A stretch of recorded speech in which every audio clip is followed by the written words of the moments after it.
Hi friends, welcome to பிரதாவியன். ஆக்சுவலாக இது மட்டன் இன்றைக்கி சூப் வைக்கிறதுக்காக வாங்கினேன். எலும்பெல்லாம் சூப் வச்சுட்டு பேலன்ஸ் இருக்கிற இந்த பீசஸ் இப்போ தொக்கு பண்ண போகிறோம். தேவையானதெல்லாம் ரெடி பண்ணிட்டேன்.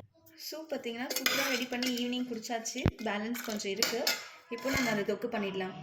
தொக்கு கொஞ்சம் தான் பண்ண போகிறோம், அதனால தேவையான எண்ணெய் ஊற்றிட்டு பட்டை மசாலா, இப்போது பொடியாக நான் இருக்குன்னு வெங்காயம், இஞ்சி போட்டு வச்சுட்டு பச்சை கருவேப்பிலை இது நல்லா பொன்னிறமாக வதக்கிக்கலாம். இப்போ வெங்காயம் வதங்கிட்டு தக்காளி போட்டுடலாம். இதே நல்லா மேட்சாக வதக்கிக்கலாம். இப்போ குட்டி குட்டியாக கட் பண்ணி வச்சுருக்கேன் பாருங்கள். ஏன்னா இது அப்படியே நான் குக்கரில் வேக வைக்காமல் கடாயிலே செய்ய போகிறேன். அதனால் குட்டி குட்டியாக கட் பண்ணி அப்படியே தண்ணி ஊற்றி வேக வைக்க போகிறேன். இப்போது இந்த மட்டனுக்கு தேவையான கல்லுப்பு, மிளகாத்தூள் போட்டு நல்லா கலக்கிக்கலாம். இப்போது குழம்புக்கு தேவையான தண்ணி ஊற்றி நல்லா கொதிக்க வச்சுக்கலாம். ஃப்ரெண்ட்ஸ், ஓரளவுக்கு தண்ணிலாம் சுண்டுச்சு, மட்டனும் நல்லா வெந்துருச்சு.